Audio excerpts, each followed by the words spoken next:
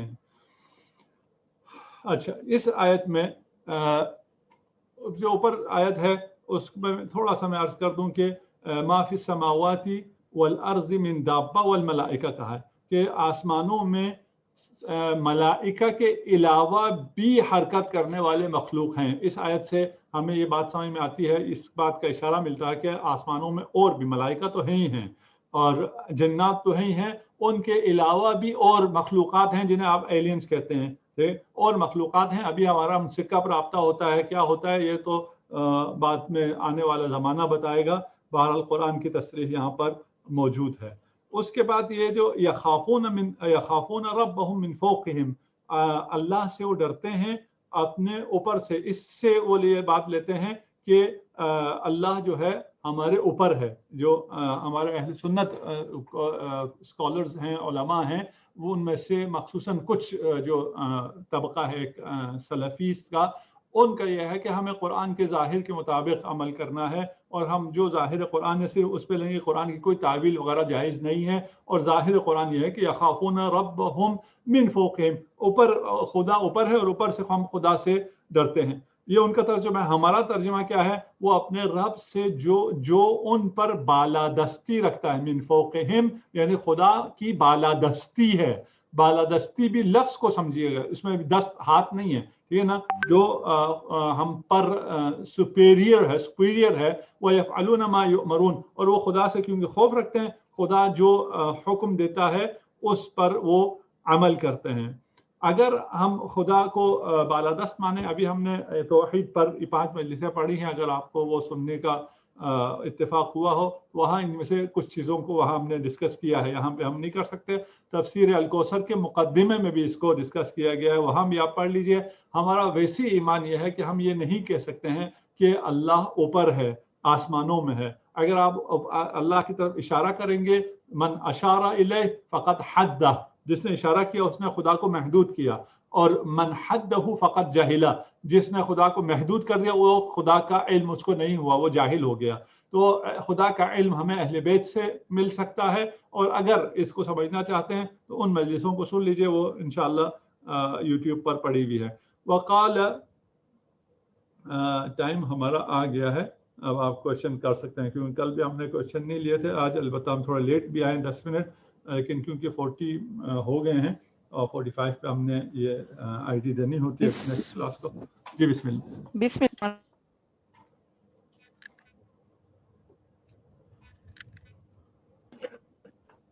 آواز آپ کی نہیں ہے، دوبارہ ذرا. بسم اللہ الرحمن الرحیم. السلام علیکم. وعلیکم السلام ورحمۃ اللہ وبرکاتہ. جی مجھے سوال کرنا ہے، سیکنڈ لاسٹ جو آیت ابھی اپنے کور کی 49 آئی تھنک، کہ متحرک مخلوق جو ہے، ٹھیک ہے، مجھے یہ بتائیے کہ مخلوق اس وقت متحرک ہوگی جب ایک 1 یونٹ ہو. اب جب ہم انسان کا تجزیہ کرتے ہیں تو یہ مرکب مخلوق مجھے اس سینس میں لگتی ہے کہ یہ روح بھی ہے، یہ جسم بھی ہے، پھر نفس بھی رکھتی ہے، 3-4 چیزیں ہیں جو مختلف سم ٹائم ڈائمینشنز میں کام کر رہی ہوتی ہیں. آپ 1 یونٹ ہو گئے کبھی چل نہیں رہے ہوتے ایک ڈگر پہ. تو پھر اس فارم میں، ٹھیک ہے، کس چیز کو بالادستی حاصل ہے؟ کیونکہ روح جو ہے وہ ڈیپینڈ کر رہی ہے دنیا میں آپ کے اوپر، ٹھیک ہے، لیکن وہ روحانی چیز ہے اور پھر جسمانی طور پہ وہ ڈیپینڈ کرتی ہے. تو صحیح ہے کہ ہم ایک وقت میں مختلف تناظر میں چل رہے ہوتے ہیں، دماغ کہیں چل رہا ہے، ضمیر کہیں چل رہا ہے، روح کچھ چاہ رہی ہے. تو اس فارم میں کس چیز کی جو اہمیت ہے وہ اللہ تعالیٰ کے حضور میں حاضر ہوگی تو سب چیزیں اس کنسیڈریبل ہوں گی کہ وہ بھی اللہ تعالیٰ کے حضور میں اور کچھ جھکی ہوئی ہیں. Thank you. کوشچن سمجھ آیا؟ سمجھنے کی کوشش کرتا ہوں میں، شاید سمجھ میں آیا. ٹھیک ہے نا. آپ کا سوال یہ ہے، پہلے تو آپ نے حرکت کا، بعد میں آپ کا تھوڑا سا چینج ہو گیا. اگر ہم کہیں جناب حرکت میں کیا چیز حرکت میں، اس دنیا میں ہر چیز حرکت میں. آپ مرکب ہیں، کمپوننٹ ہے، مختلف چیزوں سے آپ 50 ٹریلین سیل سے بنے ہوئے ہیں. اس کے علاوہ آپ کے روح ہے، اس کے علاوہ بھی آپ کی چیزیں ہیں، معنویات ہے. تو وہ تمام چیزوں کا جو مجموعہ انسان ہے یہ مجموعہ بھی حرکت میں ہے، اس مجموعے کا ہر جز بھی حرکت میں ہے. اس دنیا میں کوئی چیز سکون میں نہیں ہے، ساکت نہیں ہے، ہر چیز چل رہی ہے، اور اگر وہ چلنے سے رک جائے تو وہ موت ہے، وَإِلَّا اس کی موت نہیں ہے. ڈیٹیل اس کی اپنی جگہ. تو آپ کا پہلا حصہ یہ تھا کہ آپ یہ حرکت میں کون سی چیز ہے. حرکت میں سب ہیں، اجزاء کے مطابق جز بھی حرکت میں ہے. وہ جز جب مجموع بن جاتا ہے تو وہ مجموع بھی حرکت میں. انسان ہو تو انسان کا روح بھی حرکت میں ہے اور بدن بھی حرکت میں ہے. اب حرکت روح الگ ہوگی، حرکت بدن الگ ہوگی. ہر چیز کی حرکت اس کے اپنے اعتبار سے ہوگی.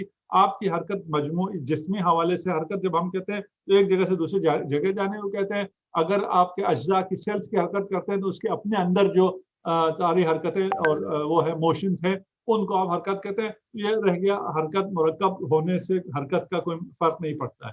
دوسرے حصے میں یہ لگا کہ بھئی ہم کیونکہ مختلف چیزیں ہیں، خدا کے سامنے کس چیز نے سجدہ ریز ہونا ہے. ہمارے اس چیزوں میں ہماری حقیقت روح ہے. ہماری روح جب سجدہ ریز ہوتی ہے تو وہ روح اس سجدے کے اظہار کے لیے اس بدن کو جھکاتی ہے، اس پیشانی کو خاک پہ رکھتی ہے. یہ ہمارا سجدہ ہے. اب جب باقی تمام چیزوں کا سجدہ ہے وہ ان کا خضوع ہے. مثلا شجر کا سجدہ الگ ہے، حجر کا سجدہ الگ ہے، پہاڑ کا سجدہ الگ ہے، چاند کا سجدہ الگ ہے، سورج کا سجدہ الگ ہے. وہ جو سورج چاند ہیں جو خدا نے ان کو حکم دے رکھا ہے، اس حکم کے مطابق اسی مدار میں وہ ایگزیکٹ جو چل رہے ہیں وہ ان کا سجدہ ہے، یا جو بھی ان کا سجدہ ہے. جس سے شاید ہم ابھی نہ بھی سمجھ سکتے ہوں، ہم یہ اعتراف کر سکتے ہیں اپنے جہل کا کہ بھئی ہمیں، لیکن یہ سجدہ نہیں ہے جسے ہم لوگ جس پوسچر میں ہم چلے جاتے ہیں. ہم اس پوسچر میں اگر کسی درخت کو دیکھتے ہیں اس کی تصویریں بنانے کے بعد کہتے ہیں یہ درخت سجدہ کر رہا ہے. نہیں بھئی، یہ ایک درخت تھوڑی سجدہ کر رہا ہے، سارے درخت سجدے میں ہیں. تو دنیا میں اور آسمانوں اور زمین میں موجود ہر جاندار، ہر متحرک مخلوق سجدے میں ہے، اور ہر مخلوق متحرک ہے. یہ ایک تو یہ ہو گیا. دوسرا آپ نے شاید بالادستی کا بھی ساتھ لفظ استعمال کر لیا، یخافون ربهم من فوقهم، کہ وہ اپنے رب سے جو کہ ان پر بالادستی رکھتا. ابھی انسانوں کی بات ہو رہی ہے. یہ انسان اور البتہ ان کو بھی ہے یہ جو کل ما فی السماوات والارض، سب کے لیے، البتہ انسان کے نہیں ہے. وہ اپنے رب سے، وہ رب ان پر فوقیت رکھتا ہے، ان پر بالادستی رکھتا ہے. کیوں؟ اس لیے کہ وہ علت ہے، وہ خالق ہے، وہ اسی سے انہیں رزق مل رہا ہوتا ہے، اسی سے انہیں حرکت مل رہی ہوتی ہے. اس لیے وہ ان تمام چیزوں پہ، وہ جزئی چیز ہو یا کلی چیز ہو یا ان تمام چیزوں کا مجموعہ یہ کائنات ہو، ان سب پر خدا کی بالادستی ہے. جی ٹھیک ہے، تھینک یو. جزاکم اللہ.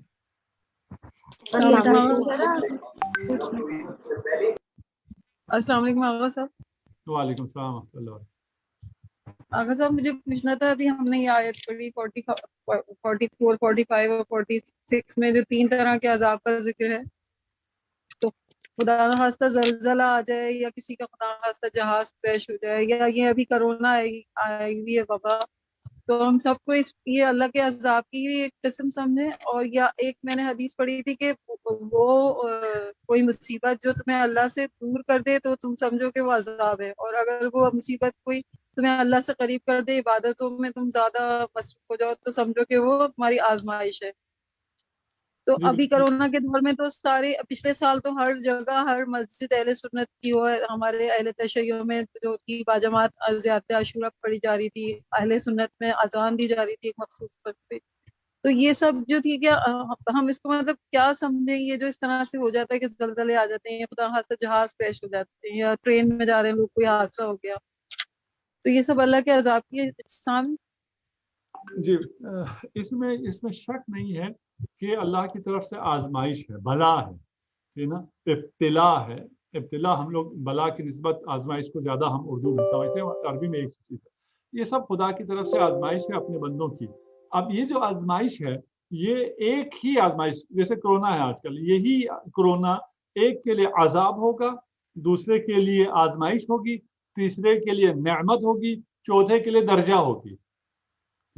ایک ہی چیز، ایک ہی ہے، ایک ہی وائرس ہے، ایک ہی وبا ہے، لیکن لوگوں کے اعتبار سے، لوگوں کی معرفت کے اعتبار سے، اس چیز کو رسپونڈ کرنے کے اعتبار سے وہ چیز ان کے لیے فرق کر جائے گی. ایک کے لیے یہ نعمت ہو گئی اس لیے کہ اس کی وجہ سے وہ خدا کی طرف پلٹ گیا، اور اس نے اپنی وہ پرانی ساری زندگی چھوڑ دی ایک وائرس کی وجہ سے. اس کی وجہ سے ہو سکتا ہے اس کو 4 دن بخار رہا اور کچھ بھی نہ ہوا ہو, اور اس کی وجہ سے اس کو اتنی بڑی نعمت مل گئی کہ اس کو گزشتہ گناہ والی زندگی چھوڑ کر وہ خدا کی طرف آ گیا. تو یہ اس کے لیے کورونا بہت بڑی نعمت ہو گئی. ایک آدمی کے لیے یہ درجہ ہے. درجہ سے مراد یہ کہ وہ مریض ہوا, وہ وینٹیلیٹر تک بھی گیا, اس نے ساری یہ مصیبتیں سہی اور پھر وہ شفایاب ہوا, اور اس میں اس نے اگر صحیح اپنی تعبد اور خدا کی بندگی اور اس کا شکر ادا کرنا نہیں چھوڑا اور شکوہ زبان پہ نہیں لایا, تو اس کی وجہ سے اس کو درجات مل جائیں گی. اور ایک آدمی جو کچھ بھی نہیں, خدا کو نہیں مانتا ہے, اس کو جب اس سے تکلیف ہوتی ہے اور اس کو گھر میں لاک ڈاؤن, اس کو کچھ بھی نہیں ہوا, لاک ڈاؤن کی وجہ سے اس کو 4-6 مہینے رہنا پڑا اور وہ اپنی اس غفلت میں زندگی نہیں گزار سکا, اس کے لیے عذاب ہے. یہ سب چیزیں جو ہیں ہر چیز مختلف ہے. یہاں پر یہ بات ہو رہی ہے مشرکین سے. جب مشرکین سے بات ہو رہی ہے تو مشرکین سے کہا جا رہا ہے کہ تمہارے لیے زمین پھٹ سکتی ہے, تم پر عذاب کہیں سے بھی آ سکتا ہے, تمہیں آتے جاتے ہوئے تمہارا پلان کریش ہو سکتا ہے, یا تمہیں کورونا سے بھی ڈرایا جا سکتا ہے. مشرکین کے لیے, ان کے لیے سب کا سب عذاب ہے. جو خدا کے قائل نہیں ہیں ان کے لیے سب عذاب ہے. جو خدا کے قائل ہو جائیں وہ پھر خدا ان کے لیے رؤوف و رحیم ہے. اگر 3 سوال آئے ہیں. جی ایک ہے روزے کا فدیہ بھی صرف نمازی کو ہی دینا چاہیے یا کسی بھی غریب کو دے دیا جائے؟ جی صرف نمازی. باقی 2 بھی ابھی بتا دیں. جی بتا دیجیے, صرف نمازی کو دیا جا سکتا ہے. ہماری کچھ بکس میں کچھ حدیث اوتھینٹک اور کچھ ضعیف, ہمیں عام انسان کو کیسے پتا چلے گا کون سی اوتھینٹک ہے اور کون سی ضعیف؟ اور تیسرا ہے جو سنی ہم لوگوں سے شیعہ پریکٹس سے ریلیٹڈ سوال کرنے کے بعد جو بحث کرتے ہیں اس پر ہمیں کیا کرنا چاہیے؟ ادھر کیپ آن ڈیفینڈنگ اور جواب دے کر خاموشی اختیار کر لیں. ٹھیک ہے, چلو میں تینوں کا ایک ساتھ بھی جواب دے دیتا ہوں.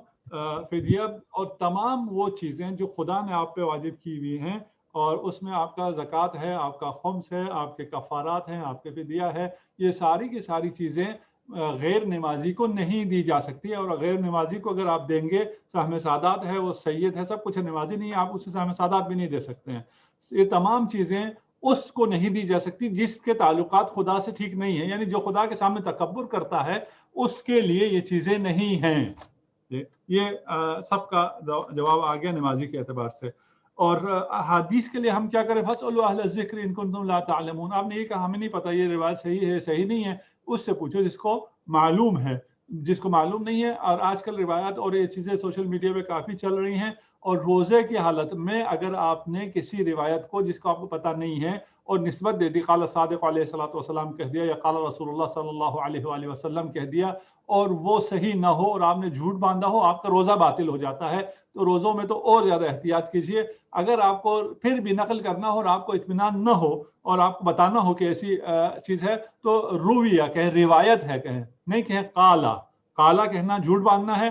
روایت ہے, آپ نے روایت پڑھی, آپ کہتے ہیں روایت ہے, اس میں یہ لکھا ہوا ہے کہ اب روایت صحیح ہو تو بات صحیح, استناد صحیح ہو جائے گا, نہیں صحیح ہو تو آپ کے اوپر کچھ نہیں ہے.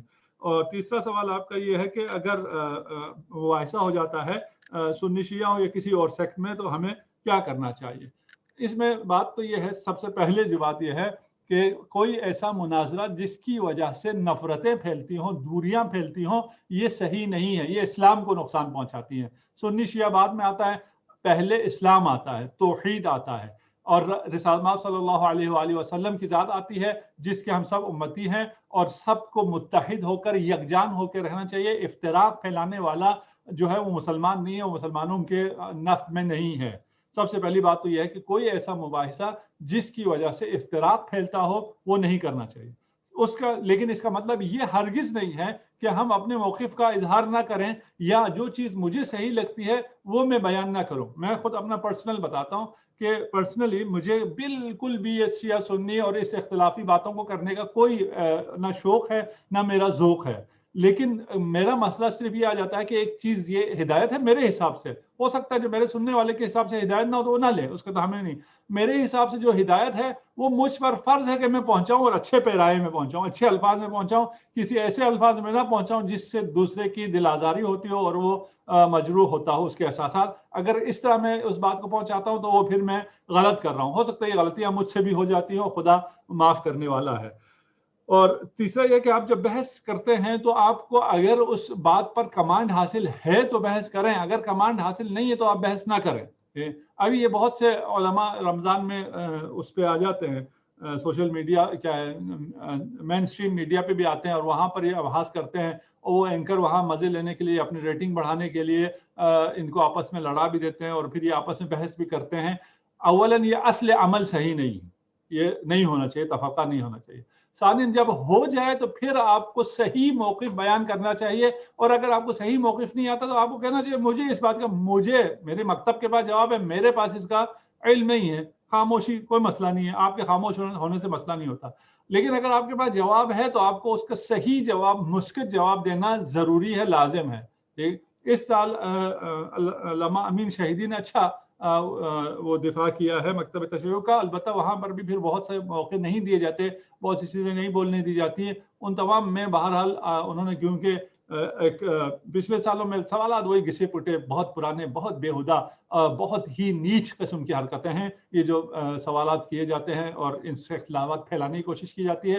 اس کو کنڈم کرنا بہت ضروری ہے. اور انتہائی حقیر قسم کے سوالات اور پھر انتہائی سطحی بچگانہ قسم کے استدلال کیے جاتے ہیں، اور پھر کہا جاتا ہے جناب علیہ حضرت خضر نبی تھے یا نہیں تھے، آپ ہمیں بتائیں جی. وہ اس کو مانے بھی صحیح ہے، نہ مانے بھی صحیح ہے، دونوں صحیح ہے، تو علی کو مانے نہ مانے صحیح ہے. یہ کوئی کرنے والی بات ہے، بچوں والی بات ہے. اور اس پہ تو جی چاہتا ہے اسے بےہودہ گفتگو کرنے والے کو ایک تھپڑ بھی رسید کیا جائے.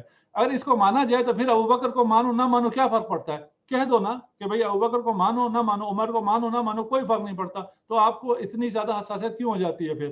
ایک. ثانیاً اسی پر تمام مسلمانوں کا اتفاق ہے، اور حضرت ابوبکر سے، جو کہ حدیثیں ہے ہی نہیں، کل 4 حدیثیں ہیں ابوبکر سے، 4 حدیثوں سے زیادہ حدیثیں نہیں ہیں. حضرت ابوبکر کی 4 میں سے ایک حدیث یہ ہے کہ صراط سے وہ شخص نہیں گزر سکے گا جس کے پاس علی ابن ابی طالب کا جواز نہ ہو، جس کے پاس علی سے اجازت نہ ہو، وہ وہاں سے نہیں گزر سکے گا. اس علی کو آپ خضر کے ساتھ ملا دیتے ہیں، یہ کیسے اسلام ہے؟ اس علی کی محبت کے بغیر، خود یہی صاحب یہ روایتیں پڑھتے ہیں جب جوش خطابت میں آتے ہیں، کیونکہ تمام کتابوں میں ہے کہ علی کی محبت کے بغیر جنت کی بو نہیں آ سکتی ہے، یہ سب پڑھتے ہیں اور پھر ان کو ملا دیتے ہیں خضر سے. باقی سب کے لیے صحیح ہے. باقی میں نے کہا جیسے اس کے اپنے استدلال کے مطابق آپ حضرت عمر کو مانے نہ مانے کوئی فرق نہیں پڑتا، حضرت ابوبکر کو مانے نہ مانے کوئی فرق نہیں پڑتا، کیونکہ ہمیں رسول نے نہیں کہا ہے کہ ان کی محبت کے بغیر آپ کو جنت نہیں ملے گی. تو کیا فرق پڑتا ہے مانے نہ مانے؟ وہ خضر والی مثال ہوگی. لیکن علی ایسا نہیں ہے، علی کی محبت کے بغیر آپ جنت آپ پر حرام ہے، آپ پل صراط سے نہیں گزر سکتے. میں دیکھیں، میں نے کہا میں مناظرہ نہیں کرتا، پھر میں ان باتوں میں شروع ہو گیا. آپ اگلا سوال کیجیے. یہ السلام علیکم مولانا صاحب، یہ ابھی آپ نے ذکر کیا اہل ذکر کی آیت پڑھی، تو مجھے پوچھنا تھا کہ یہ جو اگر پھر جو ہم جن علماء سے سوالات کرتے ہیں اپنے آج کل، وہ بھی اہل ذکر میں آئیں گے، یا ہم یہ کہیں گے کہ اہل ذکر جو ہے وہ صرف اہل بیت ہی تھے؟ احسنتم، اہل ذکر صرف اہل بیت ہے، اس میں شک نہیں ہے. ہم اہل ذکر، علماء اہل ذکر میں سے نہیں ہیں، علماء بھی صرف اہل بیت ہیں. ہم حتیٰ صحیح معنوں میں، میں اپنی بات نہیں کر رہا، جو علماء جنہیں ہم کہتے ہیں وہ بھی علماء نہیں ہیں. کسی صاحب نے ہمیں پوسٹ بھیجی اور اس میں یہ جو تھی سیاسی ملا حضرات کی تصویریں لگی ہوئی تھی اور کہا تھا کہ حکمرانی کا حق صرف علماء کو ہے، روایت ہے ہمارے ہاں. تو یہ ہم نے کہا علماء کو حکمرانی کا حق حاصل ہے کا مطلب یہ لوگ نہیں ہیں جن کی توندیں نکلی ہوئی ہیں. اس سے مراد ائمہ ہیں، حکمرانی کا حق ائمہ کو حاصل ہے. علماء ہماری روایات میں علماء بھی ائمہ کو کہتے ہیں، اور یہاں پر بھی اہل ذکر سے مراد بھی ائمہ ہیں. اب ائمہ سے پوچھنا ہمارے آج کل کے زمانے میں، وہ پوچھنا احادیث کے ذریعے پوچھنا ہے. احادیث کا علم رکھنے والا آپ کو اہل ذکر کی بات منتقل کر سکے گا، نہ کہ وہ خود اہل ذکر میں سے ہو جائے. السلام علیکم آغا صاحب، مجھے معلوم کرنا تھا کہ جیسے آیت سجدہ اگر تلاوت کی جائے اور اس کو آپ نے سن لیا اور اس وقت آپ سجدہ نہیں کر سکتے کسی بھی مجبوری کی وجہ سے، خواتین کے لیے کہہ رہی ہوں، تو اس کا بعد میں سجدہ واجب ہے، بعد میں ضرور کرنا ہے، یا آپ اسی وقت سجدہ کر سکتے ہیں؟ سجدہ ایسی عبادت ہے کہ آپ کسی وقت بھی کر سکتے ہیں، آپ کیسا ہے؟ بعد میں کر لیجئے، میری کلاس کا وقت ہو گیا، ابھی مجھے 55 پہ چھوڑنا ہوتا ہے، معذرت۔ اس میں یہ ہے کہ بعد میں اس کو تفصیل سے جواب دوں گا، آپ سجدہ کر لیجئے جب بھی آپ کو موقع ملے۔ السلام علیکم ورحمۃ اللہ اوکے وبرکاتہ۔ Thank you.